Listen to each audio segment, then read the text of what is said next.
3x3 के बाद मेरे पास है एक new shape, very simple 5x5 Rubik cube unboxing. इसको ओपन करते हैं जी। ये रही जी इसकी गाइड बुक। ये बड़ी छोटी है, it is very small and looks very easy. तो बाद में देखते हैं जी इसको बनाते हैं, ये बनाने में कैसा है। इसको बाहर निकालते हैं जी।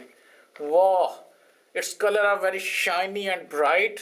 बहुत प्यारे कलर हैं। यहाँ पे ना सेंटर मार्क दिया हुआ कंपनी का, और ये कार्बन फाइबर से बना, बहुत सॉफ्ट है इसकी जो मूवमेंट लेयर है। तो colours are very offensive, very beautiful. तो ये जी हमारे पास 5x5, इसकी वीडियो भी जल्द आपके सामने हाजिर होगी।